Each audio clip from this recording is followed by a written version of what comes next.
adalah perbudakan yang disepakati. Saya merasa waktu saya membaca Alkitab ini, mungkin orang merasa ini kena sekali, ini menyinggung, tapi tidak bermaksud begitu. Secara kebetulan saja ini adiknya lebih dahulu laku daripada kakaknya. Itu informasi sepintas toh, secara kebetulan saja. Jadi tidak ada maksud lain. Perkawinan adalah perbudakan yang disepakati. 7 tahun bekerja untuk membuktikan cinta dan dianggapnya sehari. Tidak main-main. Proses itu kemudian ditipu dan diberikan yang bukan yang dicintai, tapi karena cinta tidak ada persoalan. Ternyata semua masalah selesai kalau cinta yang bicara. Saya 7 tahun pacaran dengan istri saya, baru kemudian menikah. Selalu bertengkar, tapi tahu menikah juga. 14 tahun kami menikah, kemudian masih selalu bertengkar. Saya bilang begini, memang Indonesia begitu. Kelas 1 sampai kelas 6 SD diajar jangan buang sampah di seberang tempat. 3 tahun SMP juga masih diajar yang sama, 3 tahun. SMA diajar jangan buang sampah di seberang tempat. Amat dia 3 tahun SMP, 3 tahun SMA. Perguruan tinggi 5 tahun diajar hal yang sama, buang sampah pada tempatnya. 17 tahun dia sekolah, kemana-mana dia masih tetap lupa kalau masih dilarang buang sampah di seberang tempat. Kita orang Indonesia begitu. 14 tahun, 7 tahun kita berjanji, kalau saya baca surat cinta saya itu malu saya baca. Tidak ada janji tentang harta, semua janji tentang bagaimana menempatkan dia di tempat yang spesial. Tapi sampai 14 tahun belum mimpi itu, belum kenyataan. Saya geleng-geleng kepala, saya bilang celaka kita ini. 14 tahun masih bertengkar. Saya ragu kita hanya mungkin 20 tahun. Betapa hampa dan kasihannya itu 14 tahun kita hidup sebagai suami istri dan terus bertengkar. Dan bukan itu yang saya mau bahas. Pernikahan adalah perbudakan. Ada banyak orang menikah tapi tidak mau diperbudak. Pernikahan adalah perbudakan yang disepakati. Apa itu perbudakan disepakati? Waktu saya belum menikah, saya ikut ke sana kemari membola, pergi mentakero. Di mana-mana kegiatan olahraga saya ada. Waktu saya sudah menikah, istri saya bilang, tidak, jangan pergi membola. Stop, tidak pergi lagi membola. Bu, saya mau nonton sama teman-teman nanti malam, nonton apa itu? Piala Dunia, nonton baring. Nonton bareng namanya. Bukan nonton baring, nonton bareng. Tidak bisa. Masuk lampu. Masuk. Tidak ada pilihan. Saya sedang berontak, tapi saya sadar bahwa inilah kesepakatan yang kita ucapkan di hadapan Tuhan. Orang tidak pernah peduli dulu. Kau bertengkar karena istrimu yang salah atau tetanggamu yang salah, orang tidak pernah peduli itu.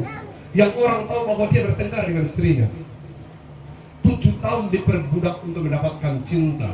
Lalu 7 tahun berikutnya dikerjakan dengan seperti 1 hari karena cinta. Kalau cinta yang bicara, semua menjadi mudah.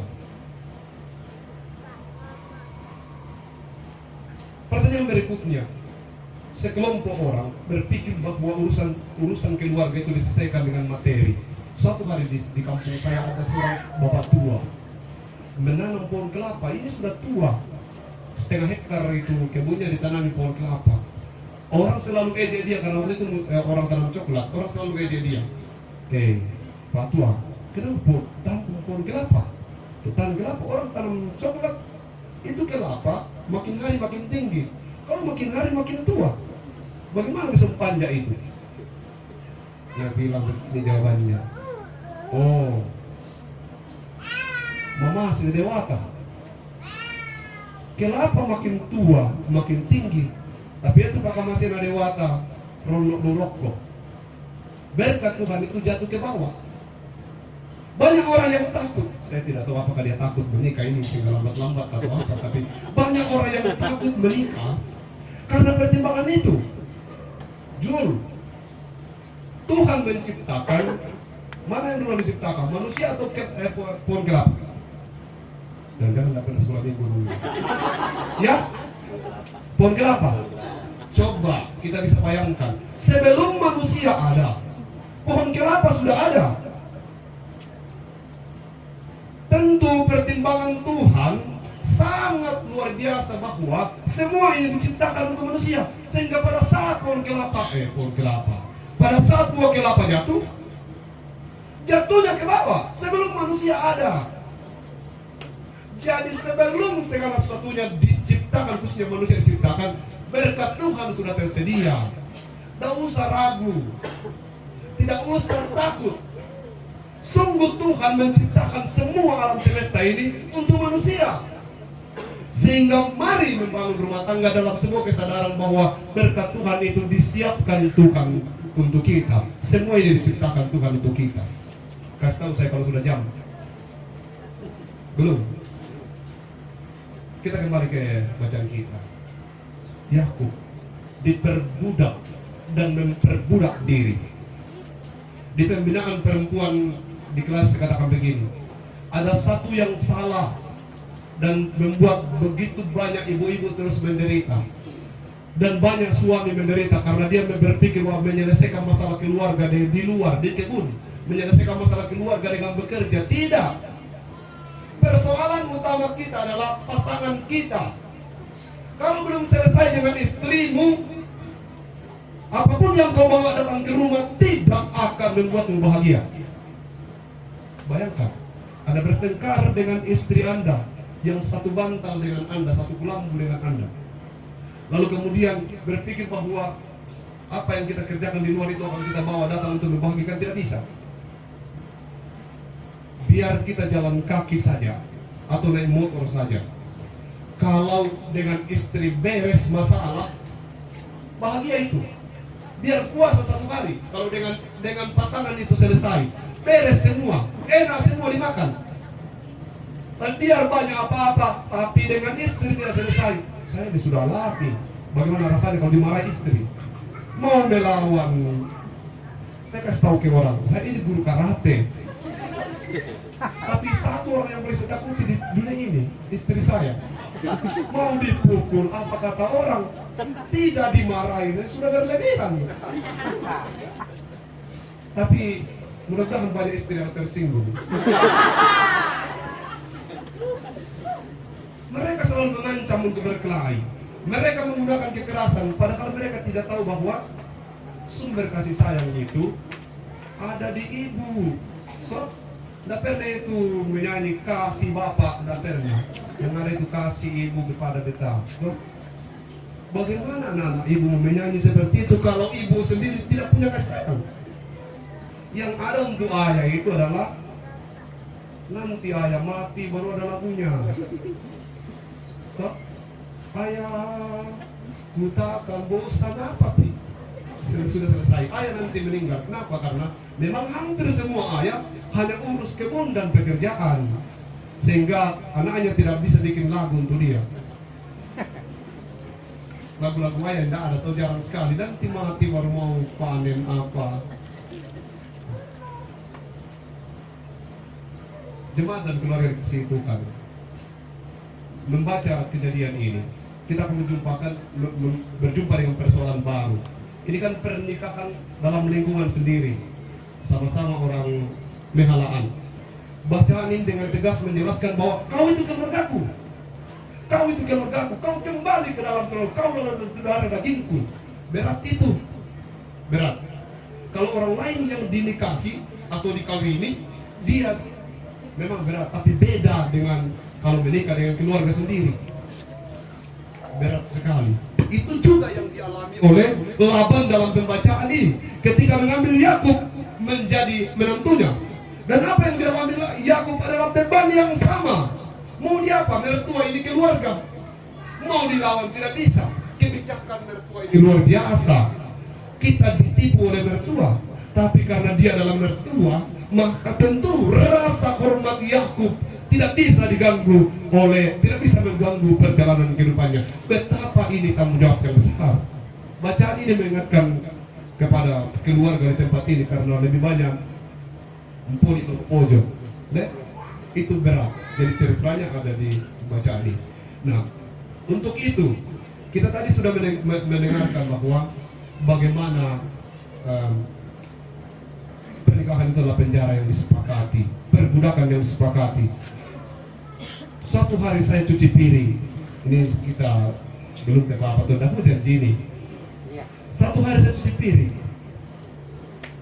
Dulu saya itu kalau menjemur pakaian agak pagi-pagi supaya tidak kelihatan teman-teman. Karena kalau dilihat teman-teman pasti jadi bahan cerita di sepanjang lorong satu kampung itu. Pada sekarang saya berubah. Saya bilang, saya merasa bangga kalau orang cerita, Pak Pendeta itu saya dapat di rumahnya cuci piring. Saya malah sekarang berubah, saya merasa bangga. Kebanggaan itu muncul karena saya merasa bahwa bukan mengerjakan pekerjaan istri saya, tapi saya mau menyatakan bahwa kamu akan menangis dan tidak ada habisnya kalau saya mati duluan. Ya. Jadi sedih kalau mati. Seorang laki-laki sehebat apapun, satu yang harus dia kerjakan, bagaimana membuat istrinya tunduk kepadanya, bukan karena kekerasan, tapi karena ketulusan hati. Saya bilang ke istri saya, kamu senang sekali karena menikah dengan pendeta. Sebenarnya bukan dengan pendeta, tidak tahu kamu ditaruh di mana. Tapi saya bebas berani karena bicara begini karena istri saya tidak ada dan dia lagi sakit. Tapi ada sih yang langsung kayak aja ini. Kasih itu tidak perlu memaafkan. Karena kalau kita mengasihi, sebenarnya tidak ada orang yang salah di mata kita. Kesalahan terbesar orang adalah dia tidak mengasihi dirinya sendiri. Di Stomada ada sebuah keluarga yang terus bertengkar, selalu bertengkar dan susah sekali diselesaikan masalahnya. Terakhir kita kunjungi, baru kita katakan begini, ibu, masalah ibu bukan dengan suami ibu. Masalah yang ibu hadapi adalah ibu dengan Tuhan. Sehingga biar ditaruh di Tobada, biar ditaruh di Mehalaan, biar ditaruh di manapun, pasti akan bertengkar dengan tetangga. Karena masalah itu bukan dengan tetangga, masalah bukan dengan suami, tapi masalah hubungan kita dengan Tuhan rusak. Kalau hubungan dengan Tuhan rusak, anjing pun dilempari. Iya, anjing tetangga yang lewat. Kalau hubungan dengan Tuhan rusak, menikah dengan siapapun, menikah orang dengan orang bisu, menikah dengan orang tuli, pasti bertengkar. Kalau hubungan dengan Tuhan rusak. Tapi kalau hubungan dengan Tuhan itu baik, maka menikah dengan siapapun pasti tetap bahagia. Kenapa? Kecil akan Anda marah. Saya tidak marah. Karena hubungan saya dengan Tuhan itu baik, bagus. Kalau hubungan seseorang itu dengan Tuhan bagus, maka baguslah hubungan dengan semuanya. Tapi kalau orang sudah malas gereja, ciri-ciri jangan menikah dengan orang yang malas gereja. Karena itu sudah ciri bahwa dia tidak mengasihi dirinya. Bagaimana dia mengasihi kamu kalau dirinya saja dia tidak upayakan untuk masuk surga? Impossible. Bohong. Kalau dia berkata aku mengasihimu dan begitu mencintaimu, tapi dia tidak mengasihi dirinya. Dia tidak mau, dia tidak pernah berpikir bagaimana dirinya masuk ke dalam surga. Lalu bagaimana dia berkata kepada istrinya, kenapa kita mengasihi? Apa alasan Anda mengasihi? Karena kita ini pemilik kerajaan surga. Maka cinta dan kasih sayang itu kita harus lakukan sebagai bukti bahwa kita adalah pemilik kerajaan surga. Itu sebenarnya. Tidak ada artinya 505 kalau malam pertama. Saya suruh tadi pakai sepatu, latihan pakai sepatu. Jangan sampai besok pasang sepatu terbalik. Periksa semua resleting, apakah posisinya di mana dan seterusnya, jangan sampai ada masalah. Orang harus mengasihi dirinya sendiri. Ketika orang mengasihi dirinya sendiri, maka dia pasti mengasihi orang lain lebih dari biasanya. Ada banyak ibu-ibu datang ke saya, pendeta kami punya masalah. Masalah apa itu? Suami saya tidak lagi mengasihi saya. Maksudnya gampang sekali itu, Bu. Kalau mau kita ukur bagaimana apakah suami kita masih sayang sama kita, bagaimana Pak Pendeta? Begini, kalau suami kita datang, panggil suami tetangga untuk suruh pangku anaknya di pangku. Kalau datang baru dilihat, oh pasti dia tidak marah karena dia pangku omnya. Kalau kita mau mengukur bahwa apakah suami kita itu lebih menyayangi anak atau menyayangi istri, besok kita tukar. Kita yang dipangku suami, kita yang dipangku suami tetangga, baru anak kita lepaskan saja. Pasti kalau dia datang bilang, kenapa dipangku itu? Artinya apa? Artinya bahwa dia sungguh lebih menyayangi kita. Jadi jangan banyak istri yang merasa cakap aku nak kamasih nak mulaiku. Salah itu. Coba deski kalau aku. Karena banyak perempuan yang merasa tidak lagi disayangi suaminya sejak ada anaknya. Toh, padahal tidak. Mereka masih sangat menyayangi Anda lebih dari semuanya.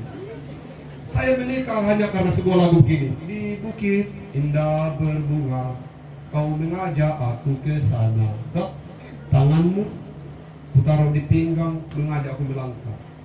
Itu pikiran saya waktu saya menikah juga begitu. Nanti kalau menikah itu di bukit indah berbunga, saya bawa istri saya, ada bunga-bunga kemudian saya selipkan di rambutnya. Sampai hari ini, jangankan dapat bunga-bunga, bukit itu juga saya tidak pernah lihat. Belum ada bukit berbunga, tidak ada. Jadi sesungguhnya banyak orang yang salah kaprah tentang perkawinan. Pikirnya bahwa perkawinan itu hanyalah bulan madu. Iya, bulan madu yang disebut bulan madu kan 1 bulan gitu. Tidak ada yang 2 madu gitu. Bulan madu itu hanya 1 bulan. Sesudah 1 bulan madu, terbang habis madunya, tinggal lebah. Tuh, apanya iponya sana itu. Tinggal. Semua menjadi tidak nikmat lagi. Tapi yang saya mau katakan adalah perkawinan adalah perbudakan yang disepakati. Tidak apa-apa kita mencuci karena memang kita sepakat toh, memberikan hati ini kepada seorang perempuan, dan perempuan sepakat bahwa kita memberikan hidup kita kepada seorang laki-laki. Dia harus menjadi kepala atas kita dan kita harus tunduk di bawah. Begitu. Bukan persoalan perebutan kedudukan dan seterusnya, tapi persoalan penyerahan hidup. Bersetubuh itu, satu tubuh itu bukan hanya malam pertama juga.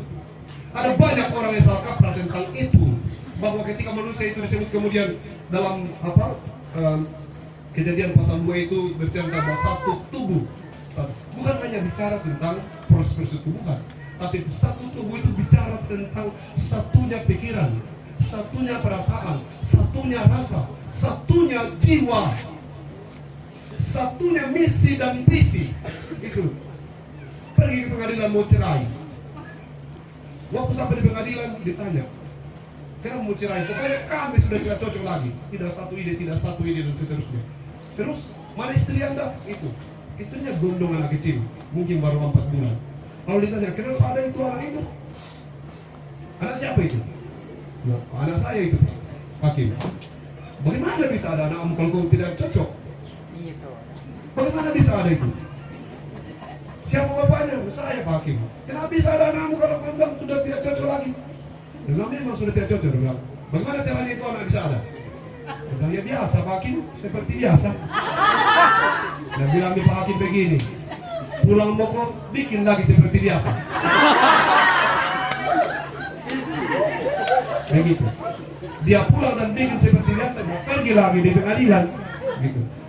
Yang saya mau ceritakan ini sebenarnya secara rileks saya mau menyampaikan firman Tuhan, berharap bahwa kita mengerti maknanya.